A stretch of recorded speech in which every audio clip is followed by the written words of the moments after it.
अस्सलाम everyone, this is Mudassir Ali fitness pro, nutritionist and psychologist. आज हम आपसे बात करेंगे नया टॉपिक, नया मिथ, नई इन्फॉर्मेशन और एक नया टॉपिक। और बहुत सारे लोगों के कमेंट्स, एक लोगों की एक क्यूरियोसिटी भी है कि मुदस्सिर ऐसे क्यों हैं, आप इन मिथ्स को, क्या ये वाकई मिथ है कि नहीं मिथ, तो इसके ऊपर बात करेंगे। और इस वीडियो का पर्पज़, जैसे मैंने पहले बताया, कि थोड़ा सा एजुकेशनल है, अवेयरनेस क्रिएट करना। इसका पर्पज़ ये नहीं है कि ये चीज़ ठीक है, ये चीज़ गलत है, या मिथ है, या ये सही है, सही गलत है।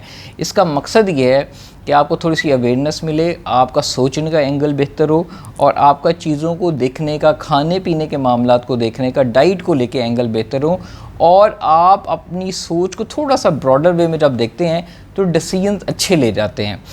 किसी चीज़ को राइट ब्लैक एंड वाइट में देखना कि ये चीज़ अगर कह दी गई है तो उसको आप अप्लाई कर देते हैं हर चीज़ के ऊपर, हर उम्र के ऊपर, हर एज के ऊपर। ऐसा नहीं होता।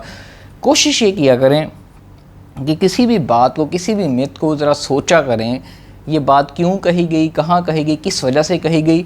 तो आज हम उसके ऊपर बात करेंगे कि सबसे पहले जो टॉपिक है कि 7 बजे के बाद खाना नहीं खाना चाहिए। मेरे पास बहुत सारे क्लाइंट्स आते हैं, बहुत सारे लोग आते रहे हैं, तो एक सुनने को नॉर्मली ये मिलता है कि 7 बजे के बाद खाना जहर होता है, खाना नहीं खाना। कुछ लोग सारा दिन नहीं खाते, और फिर जब उनको पता चलता है कि 7 बज गए, मगरिब हो गई है, या इशा हो गई है, या रात का टाइम हो गया है, तो उनके जहन में, दिमाग में होता है कि रात के टाइम नहीं खाना चाहिए, तो वो नहीं खाते। एक ये भी चीज़ है। उससे पहले इस चीज़ को होल्ड मैं थोड़ा सा करूँगा, तो जिन पर्सपेक्टिव को मैं डिस्कस करना चाह रहा हूँ, पहले ये चीज़ याद रखें कि शायद बहुत ज़्यादा कम लोग इस पे बात करते होंगे। तो इस चीज़ को सोचना, समझना बहुत ज़्यादा ज़रूरी है कि जब न्यूट्रिशन की बात की जाती है, ग़िज़ा की बात, खाने पे बात, हेल्दी क्या है, अनहेल्दी क्या है, तो इसमें बहुत सारे डिफरेंट डिसिप्लिन और स्कूल ऑफ थॉट्स भी हैं। कैसे? एक है स्पोर्ट्स न्यूट्रिशन।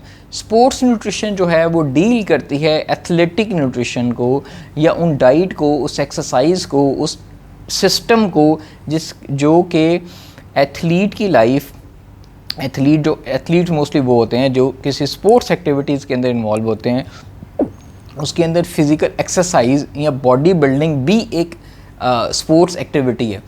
तो वो वाला जो पूरा का पूरा सिस्टम बिल्ड होता है, वो उस चीज़ को डील कर रहा होता है। उसके अंदर डिफरेंट कवानीन, डिफरेंट रूल, डिफरेंट प्रोसीजर्स हैं। इसी तरीके से फिर एक होती है क्लिनिकल न्यूट्रिशन। हम बहुत ज़्यादा जो चीज़ें देख रहे होते हैं, डाइट के हवाले से सुन रहे होते हैं, तो उसमें इन तीनों का डिफरेंट ओपिनियन होता है। कई दफ़ा चीज़ें आके तज़ाद कर रही होती हैं। वो तज़ाद क्यों कर रही होती हैं? वो कुछ लोगों के लिए मिथ होती है, कुछ लोगों के लिए मिथ नहीं होती। उसके पीछे क्या रीज़न्स हैं, मैं थोड़ा सा उसको एलाबोरेट करना चाहूँगा। क्लिनिकल न्यूट्रिशन जो है वो स्पेसिफिकली मोस्टली डील करती है डिजीज़ को, क्योंकि डायबिटीज़ का पेशेंट है, कोई थायराइड जिसको प्रॉब्लम्स है, किसी को ब्लड प्रेशर बहुत प्रॉब्लम्स है, किसी को मल्टीपल टाइप की डिजीज़ हैं। तो क्लिनिकल जो डाइट हैं या क्लिनिशियंस होते हैं, डाइटिशियंस होते हैं, वो इस चीज़ को स्पेसिफिकली डील कर रहे होते हैं, डाइट को उस हवाले से।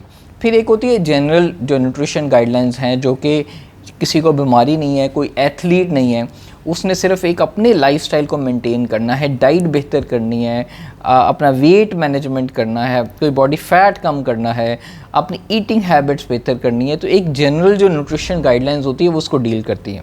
इसके साथ और रिलीजियस पर्सपेक्टिव है। हम फिर एज ए मुस्लिम, हम अपनी इस्लामिक वैल्यू से, इस्लामिक टीचिंग से कुछ चीज़ें उठाते हैं जिसके अंदर रिलीजियस बहुत ज़्यादा, जिस तरह कि शहद के बारे में हमारे कुरान के अंदर बहुत ज़िक्र है, बहुत ज़्यादा फूड, कुछ ग़िज़ाएँ हैं, खजूर के बारे में बहुत ज़िक्र मिलता है।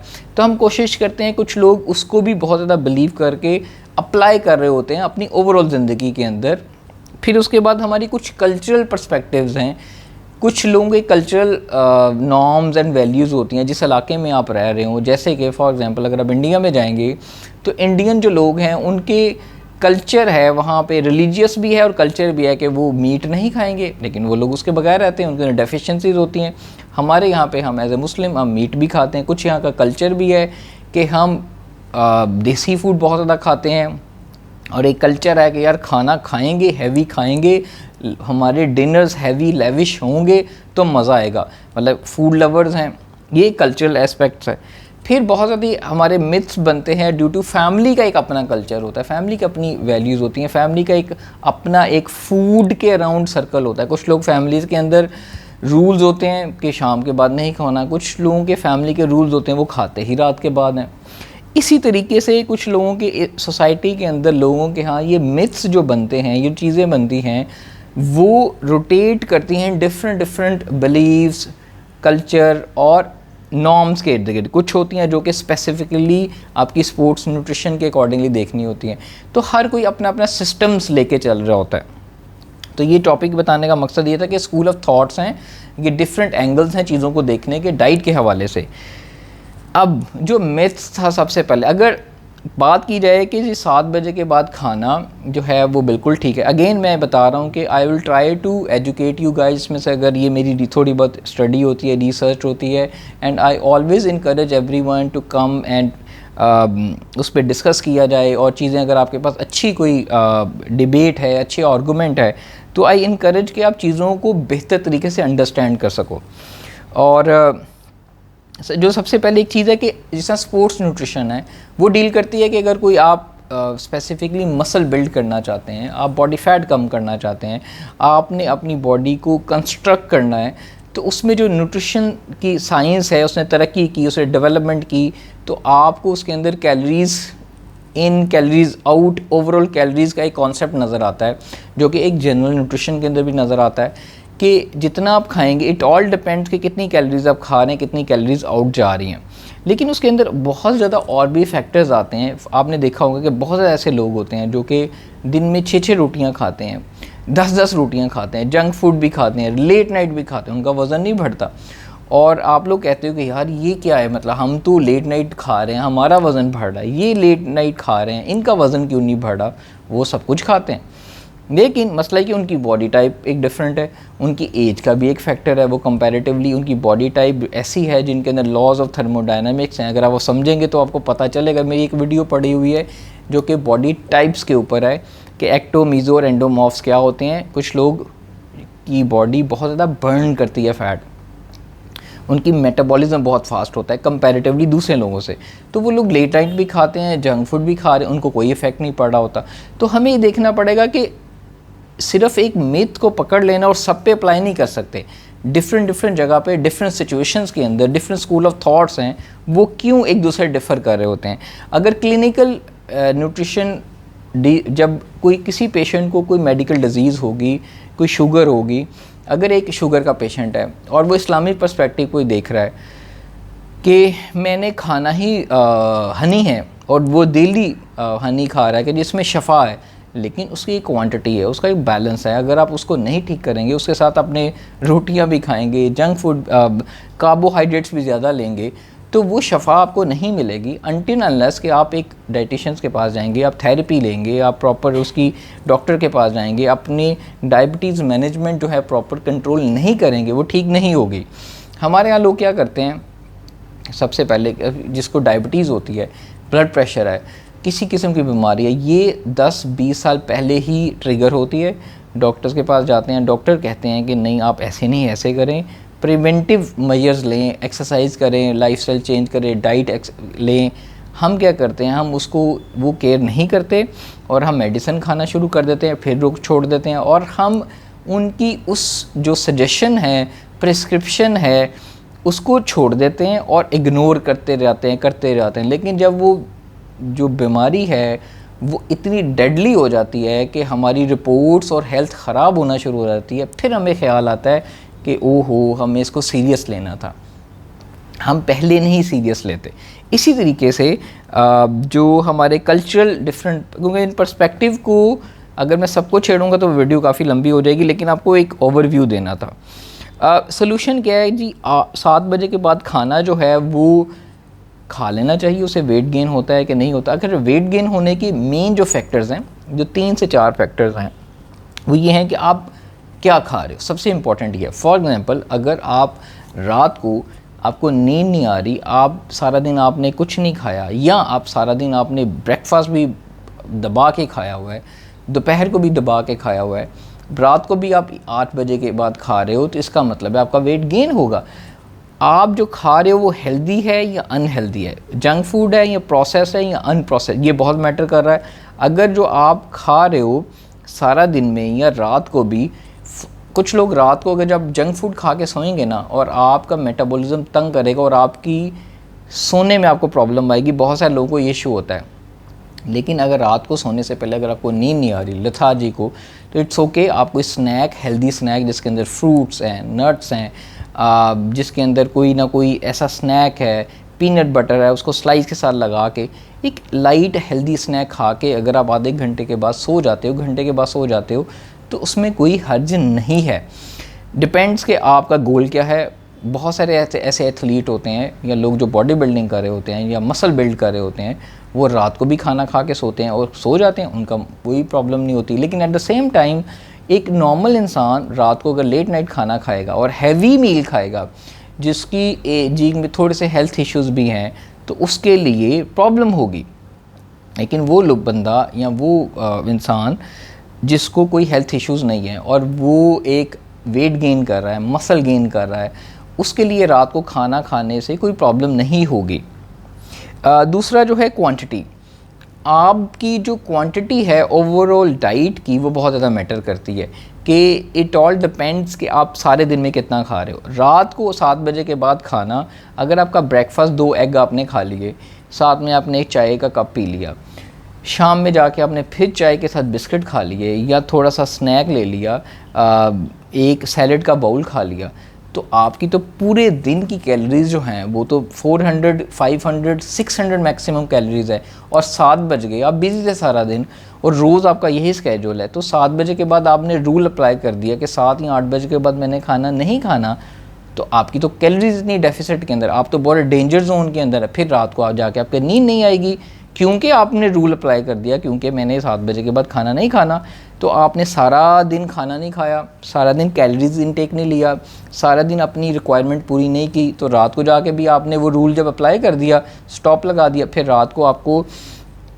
शदीद जो है वो नींद डिस्टर्ब होगी, प्रॉब्लम होगी, हंगर पैंग्स आएंगे, फिर आप उसको कंट्रोल करेंगे और सारी रात उसके अंदर फिजियोलॉजिकल, और ये चीज़ अगर लॉन्गर टर्म में चलेगी तो there is a chronic physiological stress on your body, जिसका हार्मोन्स, ब्रेन, मेमोरी, सब के ऊपर इफेक्ट पड़ेगा। अगर आपकी ब्रेकफास्ट ठीक है, लंच ठीक है, कैलोरीज बैलेंस है जितनी ज़रूरत है, और रात को जाके आप लाइट सा स्नैक ले लेते हैं, तो इट्स ओके। अगर आप डिनर अच्छा कर लेते हैं और तीनों टाइम मील्स ले रहे हैं, फिर कोशिश करें कि रात को ना खाएं, वो ज़्यादा बेहतर है। तीसरा जो सबसे बड़ा फैक्टर है, पहला मैंने बताया कि आप क्या खा रहे हैं, हेल्दी, अनहेल्दी, जंक या प्रोसेस।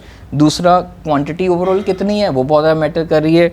तीसरा जो मैटर कर रहा है कि आपकी फ़िज़िकल एक्टिविटी कितनी है, क्या आप इतने एक्टिव हैं, सारा दिन वॉक कर रहे हैं। घर के काम की बात नहीं कर रहा, हम कोशिश समझते हैं कि घर के काम कर लेंगे तो ठीक हो जाएंगे, घर के काम बड़े एक्टिव हैं, लेकिन वो हमारे उसको सिर्फ 5 या 10% मैटर कर रही होती है फ़िज़िकल एक्टिविटी के अंदर। अगर आप बहुत एक्टिव लाइफस्टाइल है, आप वॉक डेली 1 घंटा 2 घंटा कर रहे हैं, कोई एक्सरसाइज जिम कर रहे हैं, तो भी आपकी कैलोरीज बर्न हो रही है, आप उसके लिए कोशिश कर रहे हैं इंटेंशनली या अनइंटेंशनली, चाहते हुए ना चाहते हुए भी आपका एक एक्टिव लाइफस्टाइल है जो कि इन्वायरमेंट की वजह से या आपने खुद क्रिएट किया है, तो वो भी बहुत ज़्यादा मैटर कर रहा है। एक और जो बहुत ज़्यादा, अगर ये तो 3 चीज़ें आपकी बहुत अच्छी पूरी हो रही हैं, तो फिर आप रात को लेट नाइट 7 बजे के बाद कोई स्नैक, कोई खाना लाइट सा खा सकते हैं। अगर आपको भूख लगी है हफ्ते में 2-3 दफ़ा, इट डज़ नॉट मैटर। लेकिन अगर आप सारा दिन जो है जंक फूड खा रहे हैं और रात को भी खाएंगे, there will be a problem, और आपका अल्टीमेटली कोई गोल नहीं है। जो 3 चीज़ें हैं वो बहुत ज़्यादा डिफाइन होती है, एज, गोल, आपकी चॉइसेस, फिजियोलॉजी, कि आपका गोल क्या है, आपने रात को 7 बजे के बाद जो खाना क्यों नहीं खा रहे, क्या वजह है, ये आपका ये डिफ़ाइन करेगा कि आपका अल्टीमेट गोल क्या है, पर्पज़ क्या है, वेट लॉस है, वेट गेन है, मसल बिल्डिंग है, कौन सी आप न्यूट्रिशन गाइडेंस ले रहे हैं। तो इन चीज़ों के ऊपर भी बहुत ज़्यादा मैटर कर रहा है। फिर कोशिश ये करें, जो इसको मैं वीडियो को थोड़ा सा एंड करने की कोशिश करूँगा, कि टीवी देखते हुए, मूवी देखते हुए, इमोशनली जब आप खाना खाते हैं, कुछ लोगों की ये आदत होती है कि शाम को या रात को जब सारा दिन नहीं खाना खाएंगे तो रात को भूख लगेगी, तब भी छोड़ देंगे तो फिर प्रॉब्लम होगी। टीवी देखते हुए, मूवीज़ देखते हुए, कोई हीटेड डिबेट फैमिली के साथ अपने इर्द गिर्द या एंग्जाइटी में अगर हैं तो कुछ लोगों को भूख ख़त्म हो जाती है, कुछ लोगों को भूख ज़्यादा लगती है। तो ये दो सिचुएशंस भी ट्रिगर करती हैं आपकी हंगर क्रेविंग्स को बढ़ाने में। तो टीवी के सामने बैठे हुए स्नैक से अवॉइड करें, थोड़ा सा पानी पी लें, या क्योंकि आप ओवर ईटिंग करते हैं, अगर आप एंग्जाइटी में हो तो तब भी ओवर ईटिंग करते हैं। इस सिचुएशन के अंदर आपने थोड़ा सा ख्याल रखना है कि स्टेट क्या है वो वाली। और yes, it's okay, some time you eat snack, healthy snack after 7-8 PM, कोई मसला नहीं है, कोई प्रॉब्लम नहीं है इसके अंदर। बच जाते हैं तो बेहतर है, लेकिन अगर आपकी ओवरऑल कैलोरीज सारा दिन की कम है, एक्टिविटी बहुत ज़्यादा है और एक्सरसाइज आपकी रूटीन में ऐड है, 2-2 घंटे वॉक है या किसी किस्म की एक्टिविटीज़ बहुत ज़्यादा ऐड है, और आप हेल्दी खा रहे हैं तो आप खा सकते हैं, उसके अंदर कोई प्रॉब्लम नहीं है, कोई इतनी बड़ी रॉकेट प्रॉब्लम नहीं होगी, आपकी बॉडी ठीक रहेगी, आप एक्टिव हेल्दी रहेंगे। लेकिन अगर आपकी ओवरऑल वेट भी ज़्यादा है, कैलोरीज भी ज़्यादा खा रहे हैं पहले से, कोई सेडेंटरी लाइफस्टाइल है, तो फिर आपको कंट्रोल करना पड़ेगा बेहतर गोल के लिए। तो ये सारी वीडियो का मकसद था, आई होप कि बहुत सारे लोगों को एक क्लियर मैसेज और पर्सपेक्टिव मिला होगा चीज़ों को देखने का, कि ये जो मिथ है ये किसके अराउंड बना हुआ है, क्यों बना हुआ है, कैसे बना था, किन सिचुएशंस के अंदर बनता है।